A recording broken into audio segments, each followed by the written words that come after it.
This is Kung Pao Enter the Minute, Minute 18. Opening frame. A blurry fist starting to expose Ling's left breast, revealing a baby blue bra underneath with metallic flowers embroidered on the cups. We should stop to analyze every frame by frame of this magnificent scene, which, like every frame a painting, and bask in the tasteful way the filmmakers painstakingly replicated Ling's costume to insert it into the original footage in a way that you believe it was part of it. But, alas, if we linger on that scene of the crime too long, it starts to become distasteful, and may ruin such beauty in the eyes of the audience. So, after 13 of the longest frames ever committed to celluloid, we cut to the Chosen One to see his face react to Ling's shyness. Master Tang informs him, "There you go." The Chosen One, after quickly pondering his situation, lets Master Tang know that he will stay. To train. Thank you, Master Tang. We cut to a coughing Master Tang. Those pesky must be added off screen, informing Wimplo and another student in the room that they will be continuing their training. After he gets his students' consent, Master Tang informs them that he is indeed a man of special needs, and they need to prepare themselves to receive the secret ancient martial arts technique called The Fist of Fury. before succumbing to another coughing fit. Master Tang asks presumably of Ling to Prepare the long rubber glove. as his students start wincing at something the audience can only guess. After a sound of stretched rubber, Master Tang starts proclaiming, Eeny, meeny, miny, mo. I wonder where my glove will go. whilst Wimplo appears to be sweating in despair. A spinning coin embossed with the 3 triangles of the evil council moves across the scene to symbolize a scene change, as we cut to an above shot of some people walking down the street. As the group is coming across the citizens, one of them can be heard ordering someone to Open your mouth! Open it! as well as hitting random peasants with their staffs. Hey guys, what's going on? We finally arrive at the closing frame where a man in grey identifies a mysterious man in black on the left of screen as Master Pain, indicating that his search for the Chosen One continues to this day. Next time, do it slower and sexier. Alright. We finally arrived to the closing frame where a man in grey identifies them. I was gonna give a Janeway there, actually, that's a bit of a problem. Well, you obviously need more coffee. Where a man in grey identifies the mysterious man in black on the left of the screen as Master Pain. Yeah, that's my Janeway, if you're wondering. If you hadn't guessed already, or if you hadn't listened to the previous episode, we are once again joined by Connor Coulson of Everything by Minute. Turn down for what? Yeah, I'm back. Like, why are you not listening to this in chronological order if this is your first episode, you absolute mad lad? I know, this is a minute-by-minute podcast. It's like, you almost have to be committed to the whole thing and listen to it in order. How are you just jumping on randomly? I mean, it's not like this is the internet. Well, I mean, YouTube algorithm, man, that's just how it works. So, we get a very good close look at Ling in this episode. Yeah, we really do. So, we, just a couple of weeks ago, by the time you're hearing this, did the all-nude episode of 60 Seconds to Comply, where we talk in depth about nudity in cinema.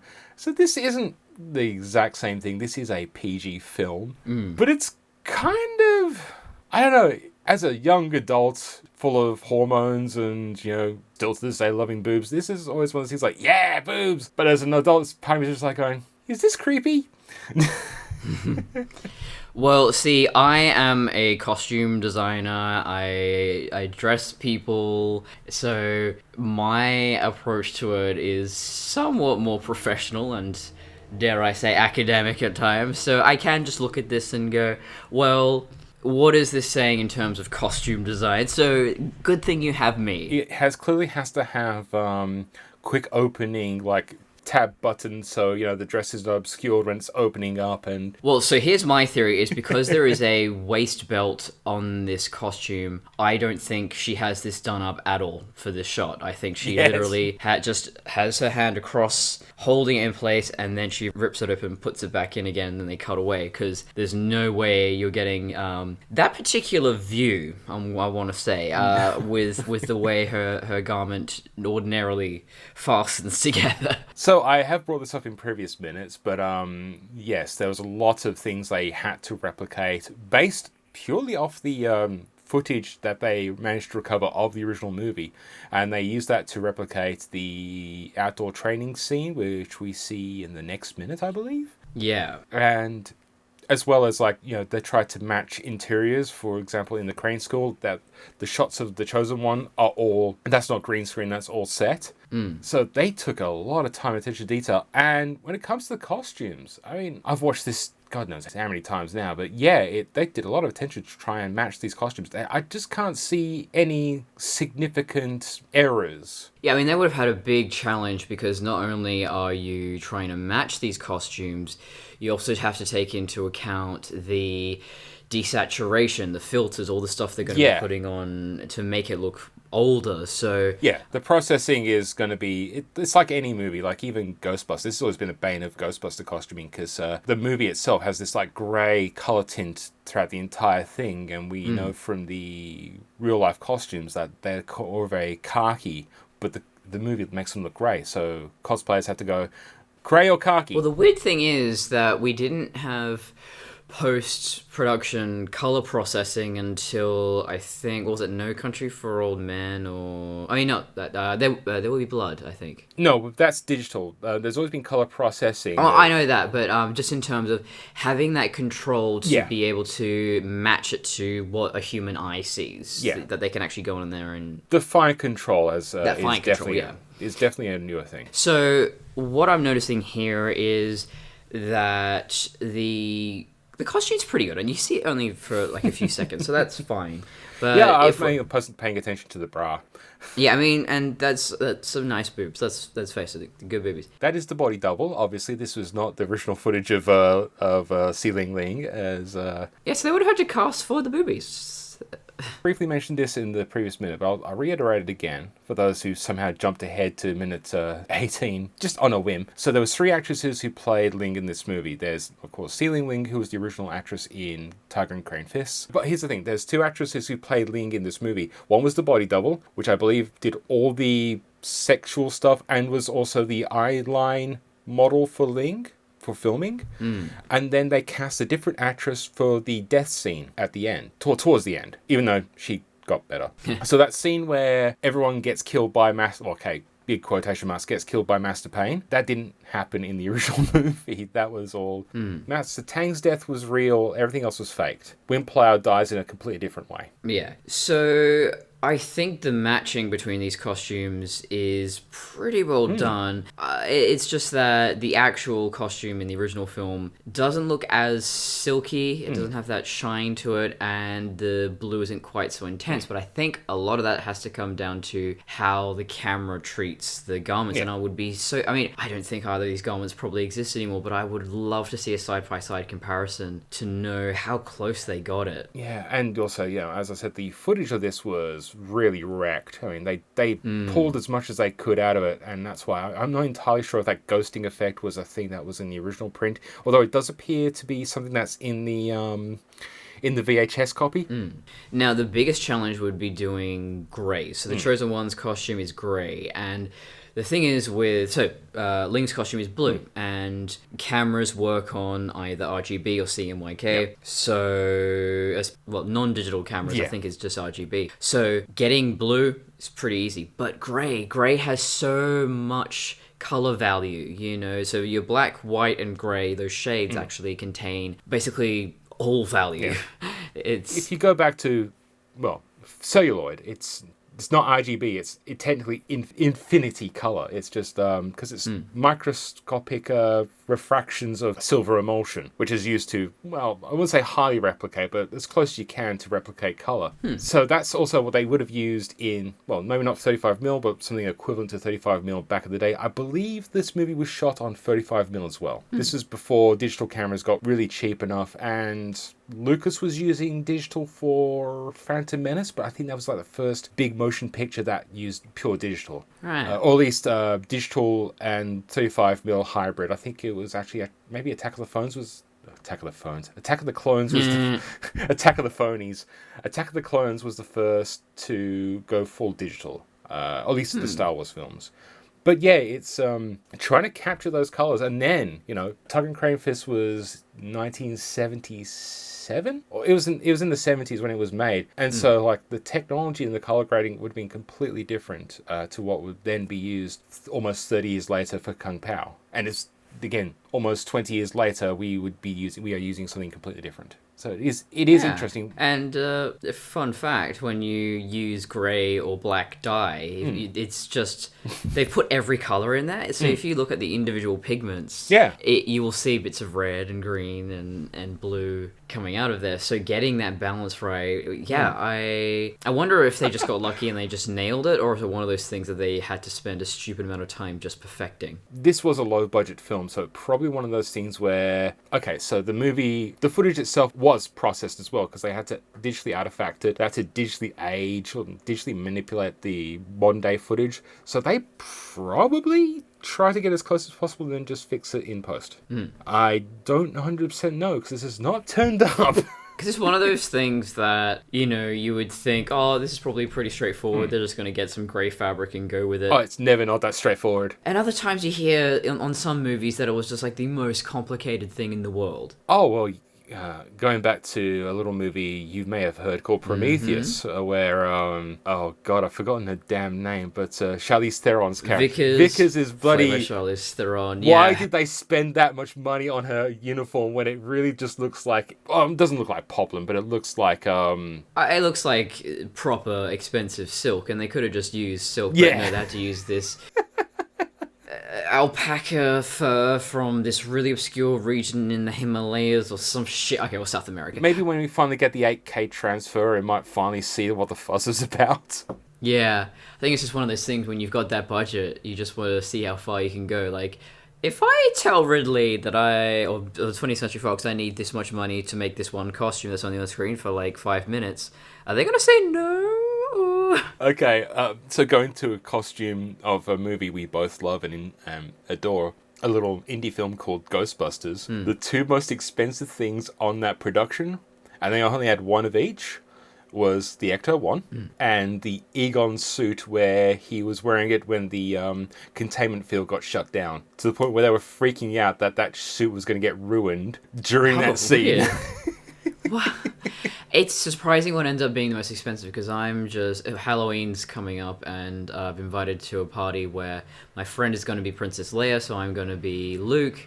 I mean, I would have preferred to be a Star Trek character, but here we go. And so I'm Farm Boy Luke, and I got everything so cheap.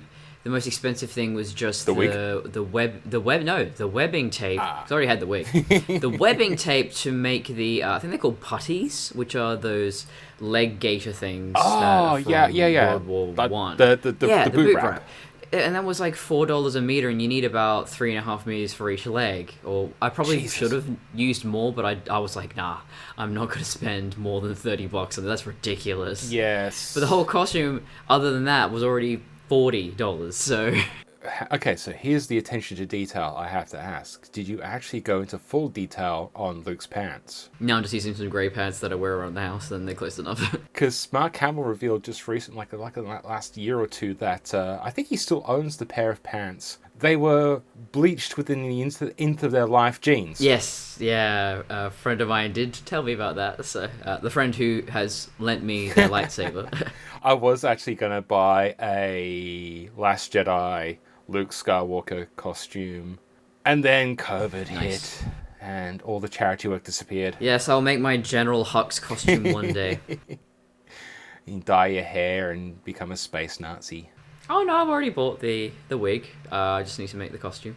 That's a voice I need to practice. I haven't... You just need to rewatch all the Harry Potters and just imagine J.K. Rowling as a TERF. And damn it, I was not going to get political on this. That wasn't political. That was just a joke at J.K. Rowling's expense, because that's all we can do. Yes. So I have an interesting reveal. I mentioned this in the last episode, where there's the scene where in the bedroom, and there's three characters in the foreground. There's a person on the right next to screen right next to Wimplo, and then there's the chosen one that's been digitally inserted on screen left. I've speculated the reason why that was inserted was because they wanted to get the Chosen One out of the scene before the Fist of Fury gag. Do you know who was originally in that scene? No. So in the original scene, that was Jimmy Wang Yu, who was the character that being replaced by the Chosen One, and Liu Kang, who was Win Plo. So the reason why that guy's in grey is because that's Jimmy Wang Yu. Again, without... Okay, so... How can I explain? That is technically the Chosen One. In every other scene in this movie, except for this scene in Kung Pao, anyone that's wearing grey is Jimmy Wang Yu, who's been replaced by Steve Odekirk. Right. So, you don't really notice this, because the thing is, you don't see Jimmy Wang Yu's face in this entire film.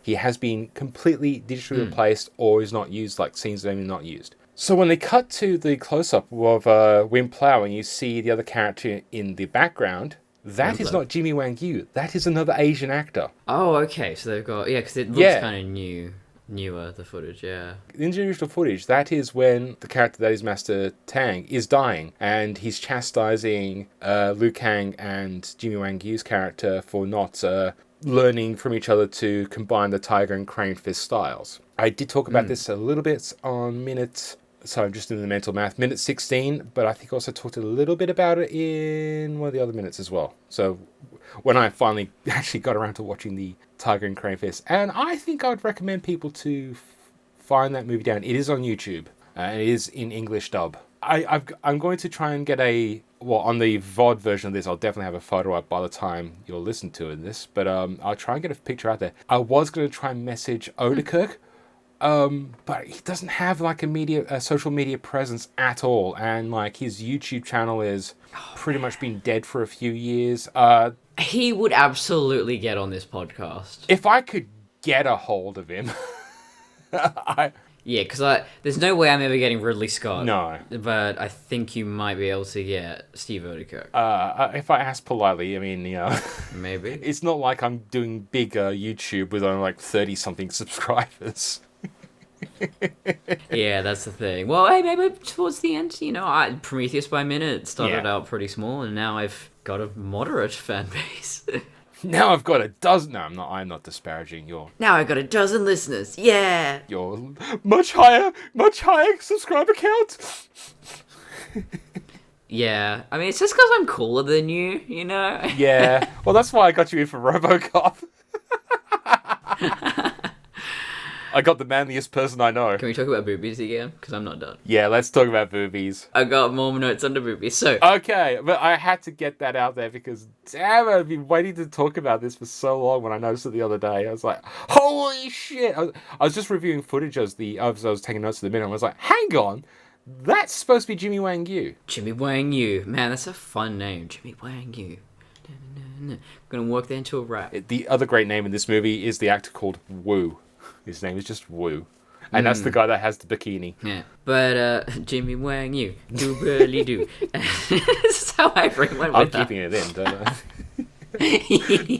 God, I gotta stop giggling like a toddler. Fucking hell. It's all fun. This is a fun podcast, as I said before. We're all here to have fun. Yeah, I'm having fun. I'm having a good time. So yes, the bra is underwired, which yes, that would have existed. Oh god, earliest probably late 19th, early 20th century. You start seeing bra ears like that, but it's not pointy enough. And my grandmother always goes on about this. She's always like, she says to my mum, oh, your boobs are too round. It's like, Mum, this is the style for the past 40 goddamn years. I've already told you this. Like, it looks weird. Well, here's the other thing. Okay, so this is definitely an anachronism because Odekirk's done that a few times, and I had that huge deep dive into that because I was like, oh my god, is this a real thing or not? And it's funny how we kind of have this idea of objects and like almost like the objects that exist now cannot have been for too long, but yeah, like the bra technology has been around for a while. Oh god, I can't believe I just used that as a thing. The bra technology. Hey, bra technology is the thing. It is surprising to think how modern a lot of the things we take for granted are. Even things just like toothbrushes and toilet paper and just basic everyday necessities. This is one of my favorite things is I was reading an old Plastic Man comic from the original run back in the 1940s. So this was literally done by the original creator. This villain's superpower that he was always greasy, like he's covered in grease, and so he just keeps constantly... The Greasy Strangler. Well, that's his name now. So the greasy strangler was constantly getting out of Plastic Man's grip, no matter how much he tried to do it. And then, like towards the end of the comic, Plastic Man finally catches him, literally catches him, and it's like, "How did you do this?" It's like, by this new invention, detergent. And it's one of those moments you go, "Oh shit." I think the Hound of the Baskervilles had a similar explanation for the glowing Yeah. hound that they kept seeing, and it was like some kind of phosphorus thing, I don't know. But, so there's a book called Brief Histories of Everyday Objects by Andy Warner, and that's a really good one if you just want to, a heap of little insights into, where did this and that and everything else come from in your house. Yeah, it's kind of amazing that we take a lot of this stuff for granted, and it's like less than 1,000 years old. 1,000. It's less than 100 years old. I guess some things are less than 100. So, engagement rings or wedding rings are less than 100 years old. Yes, that's the De Beers company for you. De Beers. Don't get me started. Let's just cut to Adam Conifer of Adam Ruins Everything just completely eviscerating that for the next 15 minutes, and that's podcast done. All right, thank you for coming. I missed that show. But, Adam gets a lot more traffic than I ever will. Yeah, it's alright, ever will. But, when it comes to undergarments for women especially, so under all those big skirts, there wasn't any underwear, and I guess you didn't really need to. You're pretty well covered there, and it's not like, it has to be a super windy day for you to be worried about anything showing. Yeah, and they're wearing like how many goddamn layers? Hoop skirts and what you call them, and dibba jibba. Oh god, and I don't even. There are bloomers and stuff that come along a little later, but oh god, how they dealt with menstruation, just oof, nasty. But when it comes to corsets, there's a lot of misconceptions about corsets and a lot of that comes from modern actresses wearing corsets that weren't made for them. And that's the thing, is corsets have to be custom made, and I've made one myself. And I've worn it myself. One of my friends who is a costumer, she makes her own corsets and does the boning and everything. And it's just like, they have no breathing issues or whatever because they make them for themselves and they make them right. It's very comfortable. I mean, you feel secure and structured, and it's not restricting your movement other than... It kind of forces you to, like if you had to kneel down and pick something up, you're not going to bend from the waist, you're going to do it from the knees. But you're still fairly... Well, articulation's more of an action figure word, but you can articulate. Yeah, you still get the same kind of restriction from wearing a pair of jeans. So, what's the difference with the corset? Yeah, exactly. And why we switched over to the bra is just basically how fashion changed, what women's needs in everyday society were. They changed, especially during both world wars. Suddenly women had to be a lot more flexible, a lot more able to work in industries that were traditionally assigned to men. So that's where the bra comes from. You also had like shortages of material, like stocking was the infamous one for women, and to the point where having to paint seams on your legs, just to look fashionable but still not like boot polishing legs and all sorts. It's just this is why I don't think I'll ever get fashion. I am not a fashionable person. Anyone who's ever seen me in real life will know that. I'll give you a makeover one day.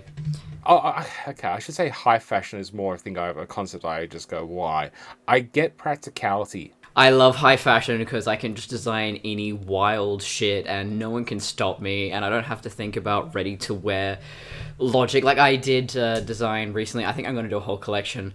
I did a high fashion runway Megatron, and it was so much fun. He's got like a corset. I've seen your Bayformers OC. Yeah, I'm a Bayformers OC. Do not steal. Ultra crapness. Yeah, I basically, based on your inspiration, I got a fork and a spoon out of my kitchen drawer, wrapped it in alfoil, and I just went, this is how the Bayformers art department works, right? Pretty much it. Just scrap metal, throw it together. I mean, that's literally how they designed the RAC arena in Perth. They just threw a bit of tinfoil on the ground and went, that's it, that's a building. Oh no, that's clearly copper. Come on. No, here's the funny thing. This is when peak fashion for me is. I've just wearing my Ghostbusters jacket again. I had one of my flight suits busted, so and the zipper went and all sorts. So I just literally a few years ago just literally cut the legs off it, sewed in some pockets where the side zips go to so you can access your pants, and turned it into a very lightweight jacket.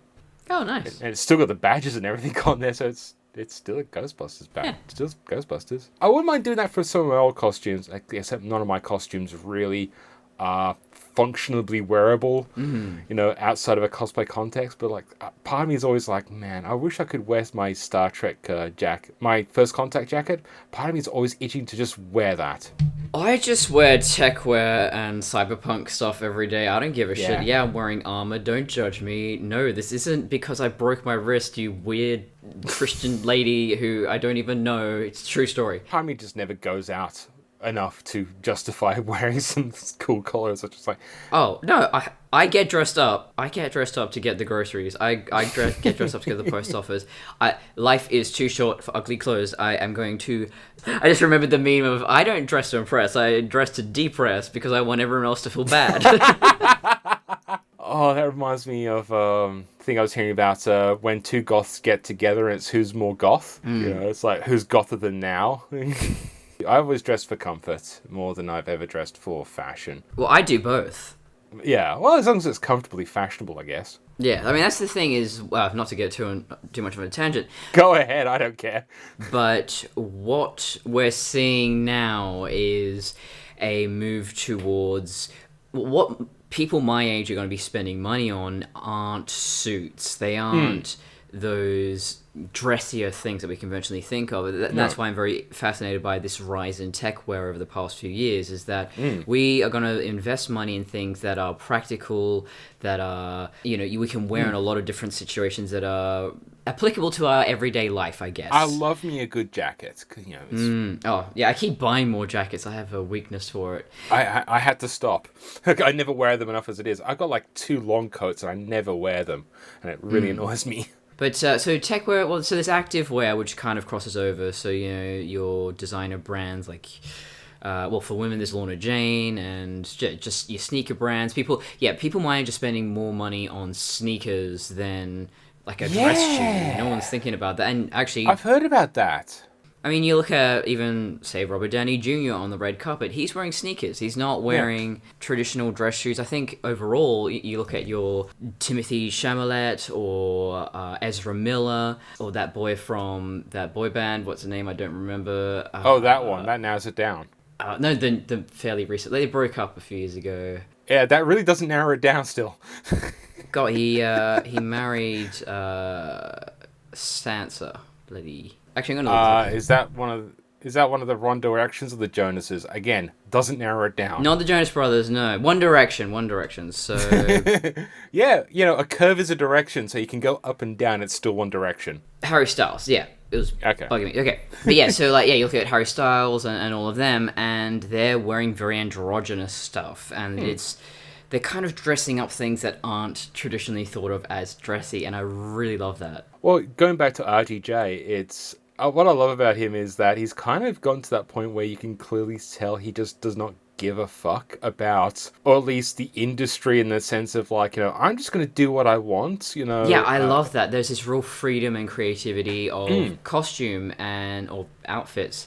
And I have definitely gone that direction because I think for a while I was just, quite conservative and just, I did go through a suit phase and button-down shirts and all of that. And then I just got to a point where I was like, this is boring. I look like everybody else. So then I went into this, radically different direction, more cyberpunk, more tech wear, more adventurous. I probably would wear more suits, but I just find like, I like a waistcoat look. Oh, yeah, I went through that phase too, yeah. But I don't like wearing waistcoats. On me, it just makes me look like I'm on a freaking Disney Channel show back in the early 2000s. Well, part of my interviewee, like, business suit get-up, I've got a sleeveless jumper with a V-neck sleeveless jumper, and I love it because it looks really stylish. It's got that nice aesthetic of a waistcoat. I wear braces because I can't stand belts, so I usually wear braces. Oh, well, belts aren't in it anymore. It just hides things nicely for me, and I feel comfortable wearing it, so I can wear looser pants and things like that. That's the most difficult thing. So I've done pattern drafting and stuff, and what happens around the hips when you put on weight is that the shape completely changes. Everything Yeah. else, the shoulders, your chest, you can scale it up accordingly. So the biggest problem with, companies that focus specifically on plus size clothing, I personally, I don't know all of them, but They're not really that flattering. but the ones that I'm aware of, yeah, I don't think they nail it. I don't think they get it right, and Yeah. I don't think there's a reason why. And if I had the spare time, I would love to solve this problem because there is an answer. Well, there's king size menswear, but that's more just tailored for just regular clothing. I do go in there when I need to get a specific pant or a shirt that I can't find at Target. I'm a guy that wears a lot of track pants. That's why I say I am not fashionable whatsoever. Yeah. But there's a store that popped up in Joondalup the last year or two, and it's a larger gentleman store. It's a plus size store. First one I've ever seen. I've never got in there because the prices. I'm fat, but I'm also dirt poor, and I like to go into very expensive stores, but never buy anything. I just like to pretend I belong there. yeah. I always go into those stores and feel like I'm just paying to just breathe the air. I don't like Yes. those. I don't like the vibe of a lot of clothing stores. Also, I go in there and also you can kind of see that the store clerks just make the token effort to ask you if you want anything because they clearly look at me like going, "You're not fitting anything in here, honey." And that's okay. That was a joke. I'm sorry. I know I'm going to disparage anyone. But the thing is, I look at this one store and they've got the display area at the front, like the window case, and it's just the dress pants in greys or jeans, a flannelette pattern shirt, and a jacket. And it's like, I don't want to look like a fucking lumberjack. I'm a nerd. No, that's your only choice. That's why I kind of was just thinking about this Ghostbusters jacket. It's like, it's kind of functional because it's got plenty of zips. It's kind of weird because it's also Ghostbusters. And it's like, I kind of wish I could nail down an aesthetic like that. Just a bit more geekery. I think that actually does, yeah. I want to look geek chic, but I don't want to look like the fucking Big Bang Theory gang because fuck those guys. Yeah, to me, geek chic is more like Andrew Garfield in Spider-Man. So it's just, yeah, you can absolutely go for that aesthetic and make it work, designers. I just want to have a good pair of pants that are comfortable and I can wear them anywhere. And But converting a flight suit into a jacket, I think that's a really great idea. And that that cut is very good, very flattering. I think that was a great idea, and I'd love to see it. yeah, I'll send you a photo. It'll just be of the jacket, but I'll try and think to wear it next time I see you. Nice. I've got to drop off a Robocop book at some point. Oh, yes, that's true. I haven't finished reading it, but And a Picard one. oh yeah. I've been too busy editing and uploading and doing things. It's like, I don't have time to read. I need to sit down and I need a day off so I can just read a book. Yep. So, not to go back to boobs again, but I'm going to go back. Yeah, let's get back to boobs. Bullet bra thing is fascinating to me because it's like, where did that come from? And it's just this sort of arbitrary cultural decision, and you see that with, so in the 1880s, it was all about dad ass, and there was all like they were putting the all this padding and the. I remember the 90s fashion being the big shoulders. And then the 1890s, yeah, all about the shoulders, and Yeah. it was actually quite flat around the skirt area. But it is really just a decision of this is how we're going to depict the body. And actually, going for that Edwardian look again, very interesting how it's this pigeon torso. And so recently they did a remake of Little Women, which is set during this period. And it's frustrating, though, that the costumes, they've used... The patterns are correct, the jacket is correct, but the undergarments aren't, and so the bodice doesn't look right. It's quite flat, around that sort of collar, chest area where it should be more, outward, and there's a very distinct sort of that pigeon slope to it. That could have been a directorial decision.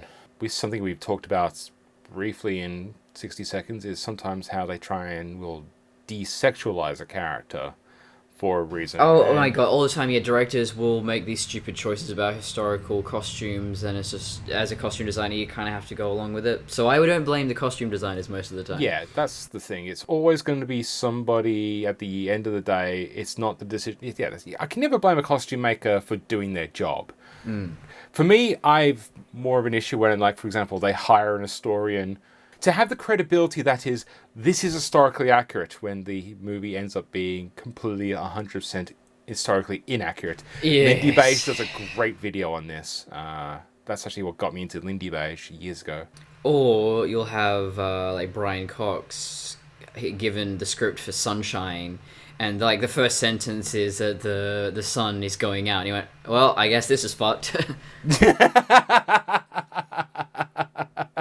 I'm of the opinion when it comes to a movie, it's all fabricated reality. So the truth is whatever's in the film. Okay, so something like, say, this movie, which is full of anachronisms, but it's a comedy. I don't care about they got this one tiny detail wrong in a costume. That, for me, is just not an issue. For me, story is more important, but I don't know, it's funny what people fixate on, because I got a friend who is an expert on all things military, all things weapons. Yeah.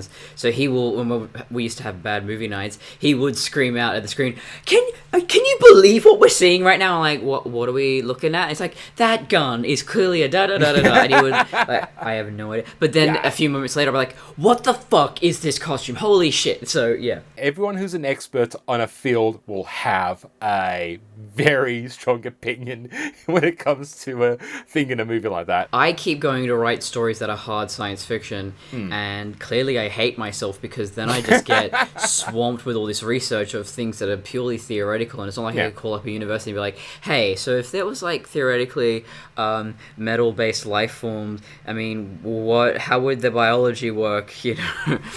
What environment would they evolve in? This is why a lot of hard science is still fantasy in the reality of... And they also tend to be written by people with a degree. Sorry, not hard science fiction. Like, The Martian is considered to be a hard science film because a lot of the stuff surrounding the film is pretty close to reality, you know. It just takes the leap of logic of this movie is set 20 years in the future and we have the technology to get people to and from Mars. It takes a long time, but we have the technology.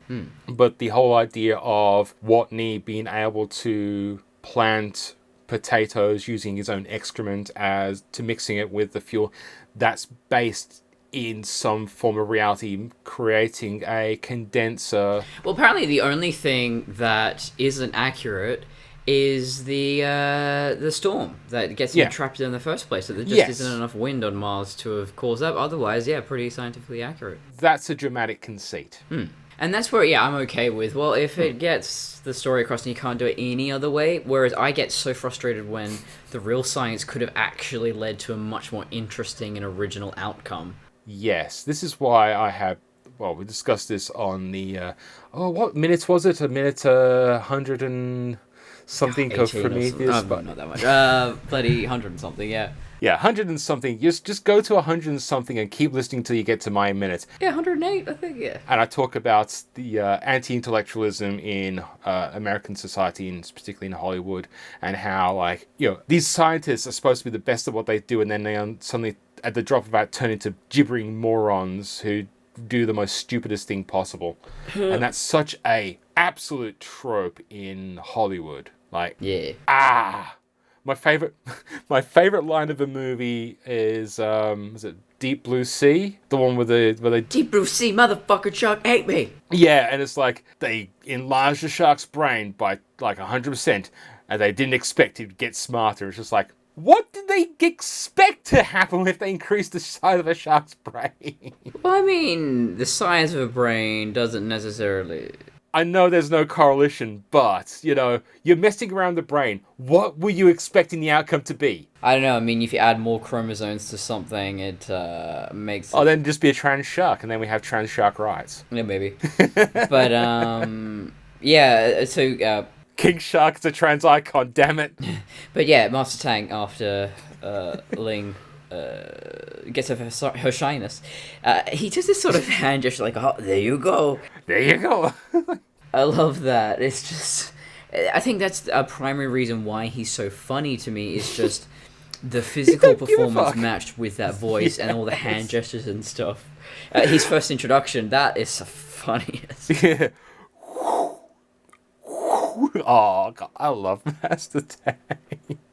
So Otakirk talks about this in some of the audio commentaries that they just fell in love with these characters, and so part of it was that as they were reshuffling around, re-editing this film, or they just kept going back to some of these characters. Yeah, it almost makes me want to do this myself, to make a movie. Like, maybe we should do this kind of movie. So I have kind of made a movie like this before. Oh, yes, you mentioned. My movie, The Game, is directly inspired by Kung Pao to the point where I have a character that I did the Kung Pao thing where my character that got Canadian to play the mentor, he had completely different dialogue to what was then, he then dubbed over himself. I did the Kung Pao method. I wrote what I wanted him to say in the dub and then worked backwards. I don't even remember what half his original dialogue was. I didn't go into the depth of Steve Otakirk, where there's literally, in some scenes, a continuing narrative in the what are they really saying. Yeah, he's done really well in just keeping this consistency between characters. Because I think there is that temptation. I mean, I grew up in a time where, had Dragon Ball Z abridged and Yu-Gi-Oh! Abridged. And yeah, I mean, a lot of them did quite well in keeping a narrative going. But others, not so much. It was pretty much just, oh, here's a new episode and we've just made up some shit. Because I never got into abridged stuff by... God, I can't even remember the guy's name half the time. Oh my god. Yeah. How much of that was re-edited? How much of that was just dubbing over the original? Oh, they were much shorter than the actual episodes. They were probably about 10 minutes long. I was just curious. Because it is abridged, as yeah. it says. I know. I was legitimately just curious how because there's one of my favorite cartoons. I can't believe it's that old now. It's at least 15 years old. Is C-Lab 2021. Underneath the water. And it's funny how the commander just looks like Mike Pence. And so what happened in that cartoon? They these are the guys who eventually went on to do Frisky Dingo and a few other things. I saw a Frisky Dingo DVD at a Red Dot. Like, that is the most random thing. Yeah. Oh God, I remember. Yeah, I've seen. Oh yeah, I couldn't get into Frisky Dingo. I don't know. Yeah, I just remembered. Oh yeah, they made that cartoon that everyone loves called Archer. Mm-hmm. So they cut their teeth on C-Lab 2021, and they acquired the rights to C-Lab 2020. I think the first season was just them cutting around episodes of C-Lab 2020 just to make funny dumb shit. And then it got popular, and then they started running out of material. So that's when you start seeing a shift of them making brand new animation based off the original character models. They'd modify the original character models, or they do crazy shit like the Bizarro episode, which is still one of the best episodes of batshit insane animation ever. That is what led to Frisky Dingo, where they went with completely new animation style, all in Flash, and then eventually to Archer, which is essentially the next evolution of that, which essentially is now just like a regular cartoon. But it has its roots into this whole thing of they just wanted to take an old cartoon, cut it up. And I've always loved redubbing humor for the most part, which is weird. I never got into Yu-Gi-Oh! And Dragon Ball Z abridged, mostly because I was not familiar with the material that much. Because I was really big into Harvey Birdman and Venture Brothers, because I never caught that much Harvey Birdman, but what I did see was fucking awesome. Because I did grow up with the Hanna-Barbera stuff, but especially because of Paul Dini. I was listening to the podcast he did a long time ago, and he loved all that sort of stuff, and he would talk about Quick Draw McGraw, which... Oh god, Quick Draw McGraw! See, Mum used to call me her little Baba Louie, and I didn't know what that meant until... Yeah, that's right, the little sidekick. Yeah, little burro, which is a kind of donkey. Yeah, so, yeah, I even had a little statue of the two of them. Nice. For me, as an animation geek, like a technical side animation geek, I started to not enjoy a lot of 70s Hanna-Barbera cartoons because it was just so recycled. There's a charm to it, though. There's absolutely... Yeah, as I've gotten older, I've learned to appreciate, I've got out of my edgelord fucking period, I've learned to appreciate that stuff a lot more. I only watch anime that's been directed by, freaking whatever, and it's at so many frames that they animate per second. No, I was never like that, but it was just one of those things where it just got to the point where I'm like... it just never clicked with me again. And then I started watching He-Man, and then I'm just watching going, oh man, animation's really bad. Even though, okay, so He-Man, Master of the Universe. It doesn't matter because, I mean, well, the guy's fucking Skullman, and I don't want to be nice. Well, yeah, I love it for Skeletor now. That's pretty much He why is. I watch. Oh, he's king of memes. I love He-Man memes. You know what? They should definitely do a Harvey Birdman style revival of He-Man. I would watch the hell out of that. There are 2 He-Man projects currently. Sorry, not He-Man. Master of the Universe projects currently in the works, including. Well, one... okay, I've watched the Toys That Made Us documentary, and the guy who created He-Man would rather it be called He-Man, so I'm going to call it He-Man. Okay, well, I'm going to call it Master of the Universe because that's what it's called. I'm kidding. too. I call it He-Man all the time. But there are 2 Master of the Universe projects. One of them is being helmed by Kevin Smith, and it's a sequel series to Masters of the Universe, or He-Man and the Masters of the Universe. Why does that man still get work? Probably because he makes money. Doesn't make a shitload of money, but he makes money. But he also manages to get a shitload of great voice actors in to play different characters, including the likes of Mark Hamill. Oh, yes. Okay, I'm not 100% sure, but I'm probably certain that Peter Welken and... Frank Welker? Frank Welker and You just had a stroke there. Peter Cullen. Yeah, I just fused Frank Welker and Peter Cullen together like Megatron and Ratchet Megatron going through. Oh, Talk nerdy to me. God, I can't believe what the fuck was I talking about? I mean, just throw a dart at any cartoon and probably Frank Welker is in it.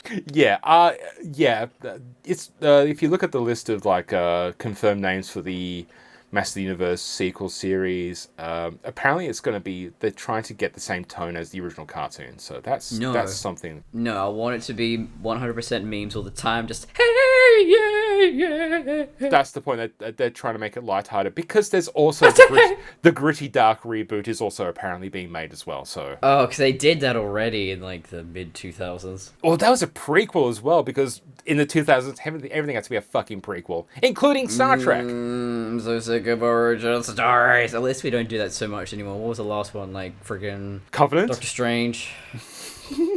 Covenant's kind of an origin story. But, got you there. Oh yes, getting back on track. So, the Chosen One is very impressed by Ling's social skills. And he's like, I will stay to train. And he's got some really good line deliveries. I think I mean, all good comedians do, that they just... that timing and delivery, it's perfect. I love Odenkirk as a comedian and a comedic writer. Again, none of his stuff can be very hit and miss. I know that with a lot of people. I've seen as much of the stuff as I can get a hand on. Here's the funny thing. I don't know if he wrote or directed it. Jim Carrey's very first film, or at least very first movie he was in, was a movie called... Quickly checks Google because he's forgetting the thing.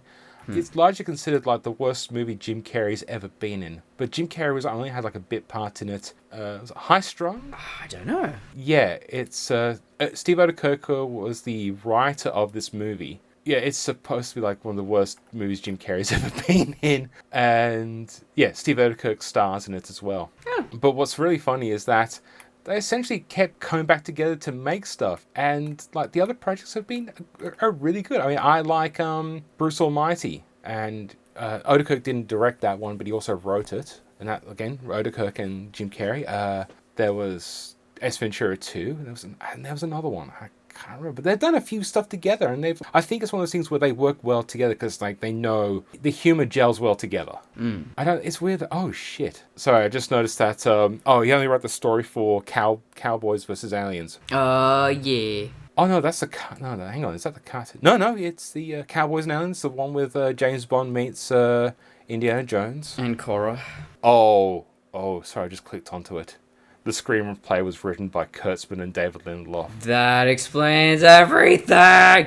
It was very... And it was just based on Odenkirk. Yeah, it was a comic book, so I guess Odenkirk did the comic. Yeah, Odenkirk must have adapted the comic book and then got ruined by at least one of the worst writers ever made. So then we cut to... also, the Chosen One leaves, and then Tang's like, eeny, meeny, miny, mo. Where I wonder where my glove will go. Oh, so good. I just don't know what it is about this particular character that is so ripe for comedy. I think he's kind of this doddering old man, and he's got some very funny body language, but There is this whole thing in comedy about, like, creepy old men, funny old men. Really depends on how you want to call it. But one of my favorite things is just juxtaposition. Like, comedy... Baxter, no! Comedy is when the unexpected happens, like when a bunny attacks you. Oh, yeah, I pressed the button, it didn't mute it. That's okay. The idea of, like, this proper guy, he's the head of this illustrious school, but then in Kung Pao reality, he's just this massive creep. But he's also, I have come to kick ass. Yeah, I mean, it's also, he doesn't feel right for the role he's playing in the story that he was originally in, I guess.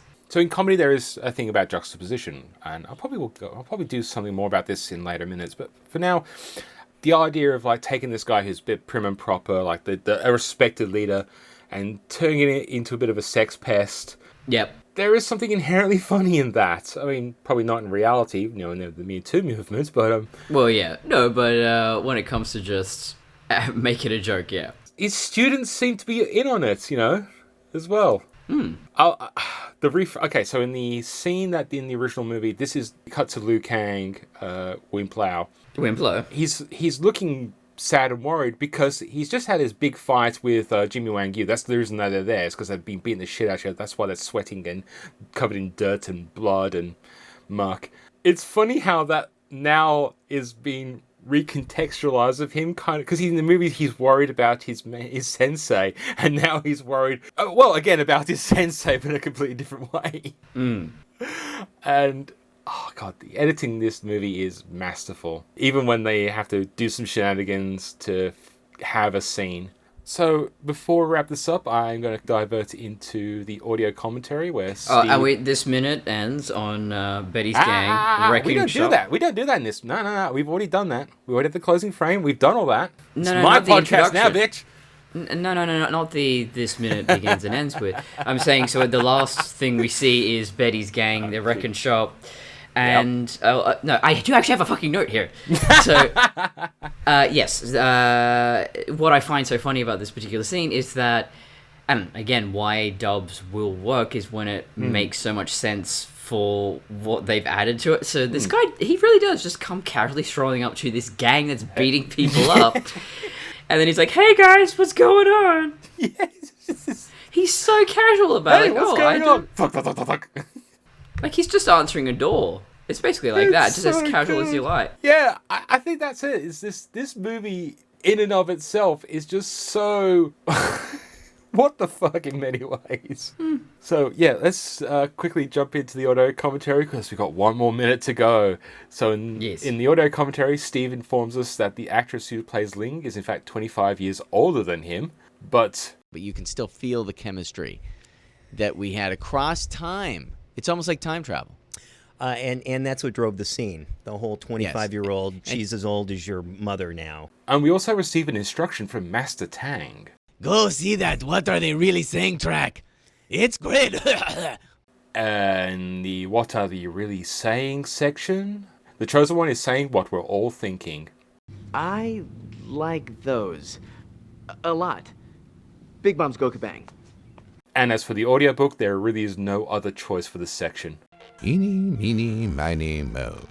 I wonder where my glove will go. So thank you once again, Connor, for joining me on this crazy adventure. And would you like to tell the dear listeners where they can find you? So you can find me on traviandesigns.com, TRAVIAN, and also on patreon.com/traviandesigns, where you can get Prometheus by Minute, Alien Covenant, Tron Legacy, and half a dozen other podcasts. Half a dozen other things. I got Tron Uprising. That one's just going to be freely available. That's on animatronics. So just look that up. I don't know whether that's actually going to go up yet, but we've been recording it. And you've also got your Studio Yutani Raised by Wolves analysis. Yes, so if you want to watch me suffer watching Raised by Wolves and analysing it, then you can go over to Studio Yutani. Just Google Studio Yutani. It's definitely on YouTube and etiny.studio. there is a tiny little thing we're both involved in called 60 Seconds to Comply. Oh, hell yeah. I highly recommend going out and checking it out because, well, this is what we're both doing when we're not doing other podcasts about minute-by-minute movies. As for me, you should know by now, just Google Fanboy Crossing. I'm on YouTube, I'm on Facebook, I'm on things. This podcast is on Simplecast now, and it should be, by the time you're listening to this, on Google and Spotify. But not on Apple or Amazon, because they're trash. I'll try and get that done. Yeah, that's the only way you can get it on every pod feed, I think, is through Apple. It's fucked. 60 Seconds to apply for every pod feed I could get on. I got at least 2/3 of the one on the supply list, and I'm pending or waiting to receive feedback, but Apple's trash. I'm PC all the way. PC Master Race. Oh, same. When my PC works. As for everything else, yeah, you know by now, Ko-Fi, Patreon. This is taking too long. I want to get to the next minute. See ya! Bye.